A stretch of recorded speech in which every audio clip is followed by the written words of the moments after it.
Hey, Sarah Michelle here.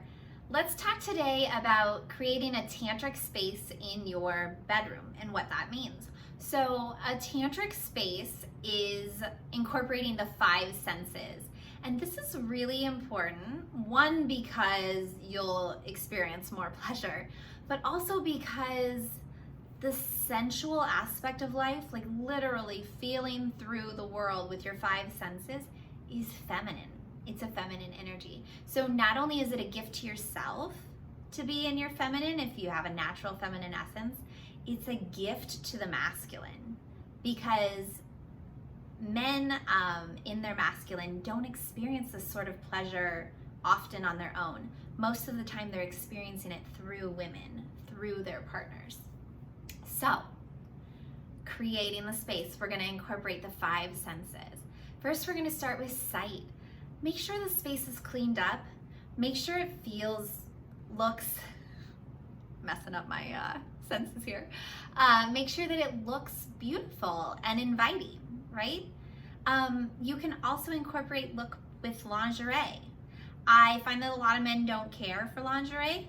I don't know what the fuck is wrong with them, because I love it. So if your man isn't really into lingerie, then maybe that's not the thing you want to do. But if he is, that's another way to incorporate it. Okay, so that's gonna be our sense of sight. Hearing, sense of sound. We're looking at things like maybe music, maybe opening the windows, especially if it's late enough at night that you can kind of hear the crickets or owls, anything like that going on. That would be cool, adding that to the space.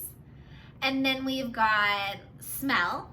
So candles, of course, are something. Massage oils with essential oils in them. Be careful with the essential oils depending on where you're gonna get that massage oil at. I was gonna say something else there with the scent. Make sure that it's not overpowering and it's something that both of you are gonna enjoy. If you want something to help increase libido, sandalwood. It's my go-to with men. Like, I've never had a man not respond to sandalwood, and they don't even know it. I'm just like running it in the diffuser and they don't even know it. So sandalwood is my go-to if you need something. Men definitely tend to be, I mean, if you've been with your partner longer, I'm sure you know him well, but if you happen to be with someone newer and you need some advice, men tend to prefer the more woodsy, grounded, masculine sense. Would it make sense to call them masculine? I don't know. But staying away from like the florals. That doesn't mean if you're really good at mixing your essential oils or something like that, there can't be a hint of floral or anything like that. Make sure that it's pleasurable for you too. This is not just about him, but it is about the two of you. Unless you're practicing solo sex, then you can go and do whatever you need to do with your bad self. Okay, so we've had sight, sound, smell, taste. Okay, so taste. Again, you can incorporate it in tasting the other person, so like whipped cream, chocolate sauces, stuff like that.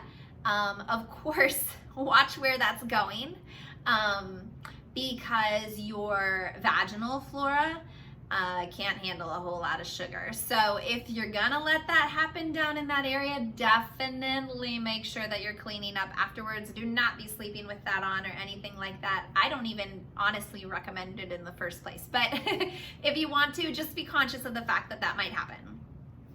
While we're on that subject, you can take apple cider vinegar pills or take a shot of apple cider vinegar as often as your body lets you. They do say daily, and that'll help balance out that vaginal flora so that you don't have any funky smells or taste.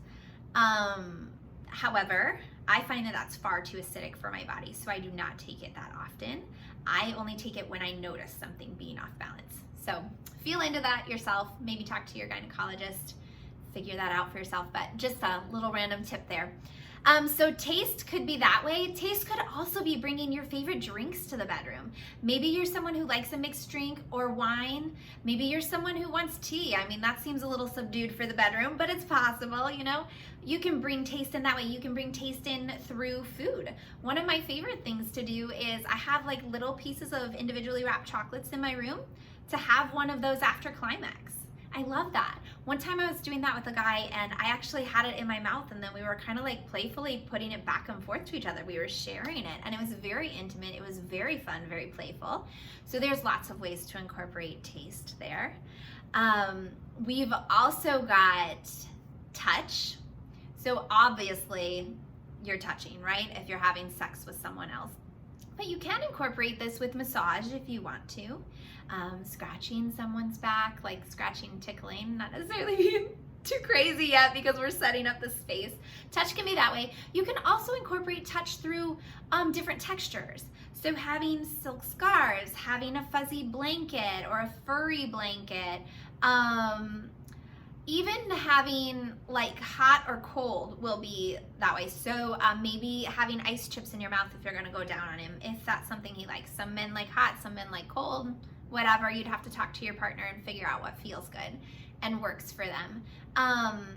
Sense of touch can also be, I don't know if you've ever done this, but it's really fun and sensual. Just having the ceiling fan going, or a fan that's coming like up high enough that it can blow onto your body, and just being able to feel that breeze. I mean, it's not the same as being outside, but it's something, right?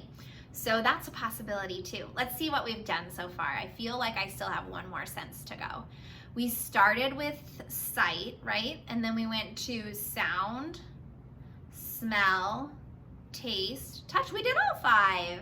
So there you go. There's some tips for bringing the 5 senses into the space and getting it all ready. So that is creating a tantric space for you and your lover.